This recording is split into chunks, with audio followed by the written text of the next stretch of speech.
విజయ్తో పవన్ కళ్యాణ్ ని పోల్చడం సరికాదు. తమిళనాడు ఎన్నికల్లో ఘన విజయం సాధించిన విజయ్తో AP deputy CM Pawan Kalyan ను పోల్చడం సరికాదని జనసేన మాజీ కార్యదర్శి బొలిశెట్టి సత్యనారాయణ అన్నారు. ఎంవీపీలోని తన నివాసంలో ఆయన మాట్లాడారు. నమస్తే అండి.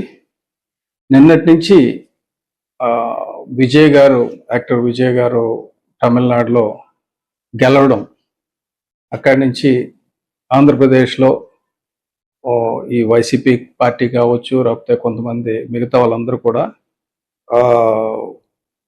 దాన్ని పోల్చడం, అంటే ఒంటరిగా వెళ్ళి విజయ్ గెలిచారు, పవన్ కళ్యాణ్ గారు ఒంటరిగా వెళ్ళకుండా తప్పు చేశారు అంటే, పవన్ కళ్యాణ్ గారు ఒంటరిగా వెళ్లకుండా తప్పు చేశారా అన్న దాంట్లో అడుగుతున్న దాంట్లో ప్రధాన కారణం ఏంటంటే, అలాగైతే జగన్ అధికారంలోకి వచ్చేవారు, ఇంకొన్నాళ్ళు దోచుకోవడానికి అవకాశం ఉండేదని. పవన్ కళ్యాణ్ గారు ముఖ్యంగా పొత్తు వైపు వెళ్ళడానికి ప్రధాన కారణమే 2019 నుంచి 24 వరకు జరిగిన అరాచకంలో భాగంగా మాజీ ముఖ్యమంత్రిని జైల్లో పెట్టడం, హింస పెట్టడం.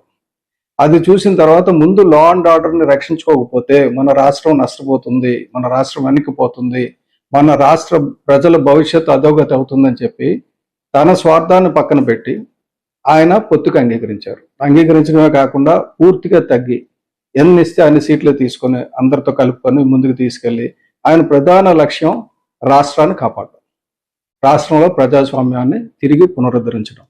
ఆ దిశగా ఆయన వెళ్ళారు.